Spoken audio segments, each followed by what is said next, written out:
Drevlians were neighbors to the Polans on the Dnieper, settled in wooded areas, and supposedly got their name Drevlians compared to the Polans. Marin Dranov believes that the Drevlians are Thracians, specifically that the Thracians are Drevlians. The Dregovics settled between the Pripyat and Dvina rivers. Parts of the Dregovich tribe were also in Macedonia, near Thessaloniki, and in Bulgaria on the Dragovica River, a tributary of the Maritsa, then in northern Serbia, now in Germany. The Novgorodan Slavs are a special case. They were the only ones who called themselves Slavs. Nestor says that those who settled around Lake Ilmen took the name Slavs. He literally says they named themselves Slavs. This is the first appearance of that name. They built the city of Novgorod, which became the capital of Russia. On this occasion, Solovyov says, the Novgorodan Slavs most likely named themselves this way to distinguish themselves from the Finns who surrounded them. This is understood simply on its own because in that area, there were those who spoke their language and those who did not. As the influence of Novgorod spread, so did the name Slavs across Russia, eventually appearing in the 6th century as one of the names for the Serbian people.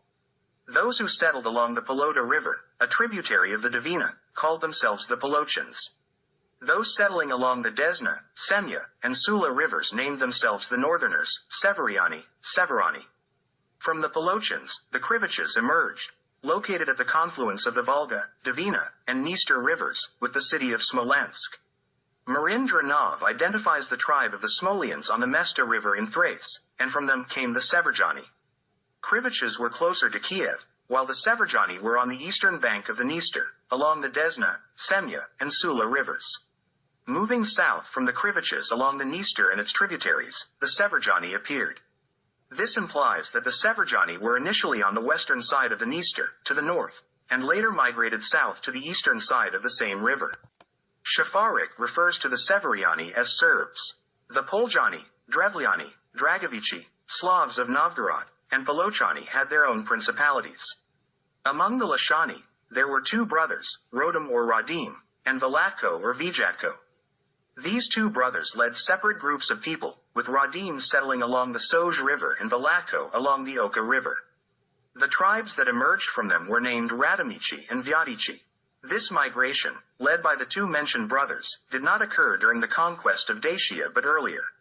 From an earlier migration, the Bujani settled along the Bug River, later called Voljani, Dulyabi, also along the Bug, Uglici, and Treverci along the Dniester, along with numerous tribes to the sea and the Danube. Regarding the Uglici and Treverci, Solovyov mentions that they were very numerous and that Procopius and Jordanes referred to them as Antes. A portion of the Lashani from the Danube region settled along the Vistula River. From the earlier Serbian tribes in modern Ukraine and those who arrived after the conquest of Dacia in 107 AD, the Velikorussians, Malorussians, Ukrainians, Vyelorussians, Poles, Lithuanians, Latvians, and Pomorians, Sea People, Pomerania, emerged. The name, Rusi, is of more recent origin, with an older form of this name being Rasi and Rashani. The Rusi themselves refer to themselves as Rasim.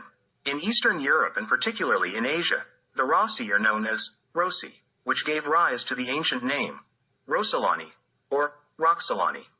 Rasi is one of the names for Serbs, and it appears as a faithful companion to the Serbian name in many places. In Rodania, near the Pyrenees, in the Serbian land, the main city was called Rajan, known in later times as Rujan, and the region was named after it. Immigrants from Judea in Italy are called Rossini, Rashi, or Rashna, which seems to be another tribal name within the Serbian context. In Serbia, there is a significant province named Raska, with its capital, Ras. The name, Ras, and Rasi, originates from the name of the goddess of the earth, Rasa, or Risa, who was particularly revered among the agricultural population.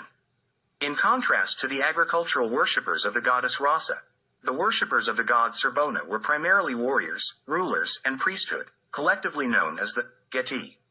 We find remnants of this status from ancient times in medieval Russia. The Russian historian Veltman, in the work Attila and the Rus, states, the name Serban has long been associated with military warrior estates in Russia, signifying a soldier, a brave person, who eternally fights, from whom all present-day Cossacks in Russia have originated. Among the Belarusians, the word Serb, or Sarb, means strength, multitude, and the multitude of a great nation with the same blood and language. Among the Great Russians, it signifies a healthy, heroic, and powerful layer of people. Among the Little Russians, the name Serbin indicates rulership. 165.1. Saint.39. Turks usually call Serbs Rash, and in some parts of Turkey, the Serbian name has a very similar meaning as in Belarus. Cyprian Rober believes that the name Serbi originally marked, among the Slavs, armed people. This aligns with the statement of Francis Appendini, quoted by Lukovich. According to the Caspian Sea, there are the Kyrgyz, the most warlike people who ruled over Egypt and Syria for a long time under the name Serbs. Appendini adds that these Kyrgyz were considered Sarmatians by ancient writers and spoke the Illyrian language. The Russian name spread as the name of a people, first in the south, in modern Ukraine, notably in agricultural regions. 3 younger brothers of the Serbian Tsar Selimir, Lech, Czech, and Rastko, ruled in 3 lands in the mid-6th century. They left their names to these lands. It can be reliably said that Lech ruled in the land later known as Poland, as the Poles were called Lechites. Czech ruled in the Bosnian land, and they were named Czechs after him. Czech ruled in the Bohemia, and they were named Czechs after him. Rastko's land must have been contemporary Ukraine, where the Rus name first took root. Otherwise, it could not have been, as the Rus name did not prevail over the Serbian name anywhere, despite the distinctly agricultural population of these regions. The Rus name became a common name after Rastko and derived from him. Creating a new state, Rurik adopted the name for that state that already existed as a state name. He thus emerged as Rastko's heir and continuator. Otherwise, Rurik would not have adopted a Russian name for his state, a name that was known far to the south. Instead, he might have taken the name of the Novgorod Slavs or even named it after the Varig state. As for the name, Rasi, it is essentially the same as the name, Gaik, or Gedza. This name also originated from one of the names of the earth goddess, Gaia, pronounced as Gaia in Greek. The ancient Rumelians preserved a purely Serbian saying in the well-known slogan, "Where are you, Div, I am Gaia." The Russian name, as the name of the people and the state, finally rose in the 9th century during Rurik's time. Before ascending to the position of ruler in Russia, Rurik was a Varangian. The Varangians were not a separate people but professional soldiers organized into military companies. They served as the garrison for cities and fortresses, Vars, which is how they got their name. Varangians. There were Varangians in the service of Byzantium, and perhaps most of all in the cities on the Baltic Sea. This sea was earlier called the Sarmatian Sea, and in the 9th century, it was even called the Vares Sea. There were Varangians from the Rus, Swedes, Norwegians, Goths, and English. Organized into warrior bands, the Varangians sought payment, offering their services and perhaps even levying tribute from individual cities, including Novgorod, which refused that demand. There was some disagreement and discord among the Novgorod Slavs. They could not reach an agreement regarding the identity of the ruler. In 862, they called on the Russian Varangians, led by Rurik, who were somewhere in Pomerania, to come and restore order. The Varangians came to Novgorod, established order, and appointed Rurik as the ruler. These Varangians gave the new state the name Russia. Dranov mentions that Rurik and his Varangians did not call themselves Slavs like those in Novgorod but Russians. This should mean that they originated from the southern regions, from Ukraine. Soloviev states that Russian history begins with Rurik. Given this, we can say that everything that happened in Russia until 882 belongs to Serbian history.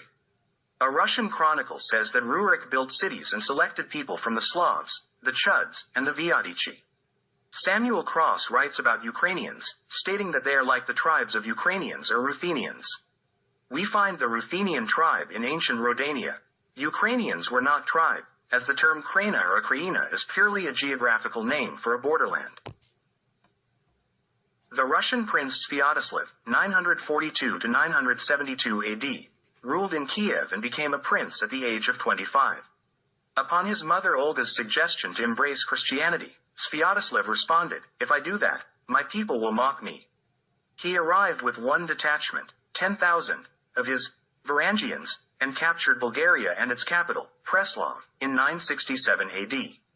He had to return to Kiev the next year due to attacks by the Pechenegs. He was preparing for a return to Mesia and told his mother, "I don't like it in Kiev. I want to live in Pereslavets, Preslav, on the Danube, as it is the center of my lands." The history of Poland begins around the same time as the history of Russia, around 860 AD when Semovit became a prince. The center of his state was on the Varda River, around Gniezno. The establishment of the Polish state will be a century later. Polish historian Bielawski, in his work, Critical Introduction to the History of Poland, published in Lviv in 1857, claims that Poles originate from Serbian tribes from the Danube, from the Trivals and Dacians, who moved north ahead of Roman conquest. He says that all old traditions of the Poles can be found among the Serbs on the Danube. Polish chronicles also mention that Illyria was the cradle of the Slavic people, as seen in the chronicle of Mirzwa and Vincent. 20. Saint 8. In the 6th century, tribes such as the Polans, Vistulans, and Pomeranians were mentioned on the Oder and Vistula, and a Polish state was created from all three tribes, uniting Greater Poland, Lesser Poland, Mazovia, Silesia, and Pomerania. These are all ancient Serbian provinces and Serbian tribes from which the Polish nation was formed.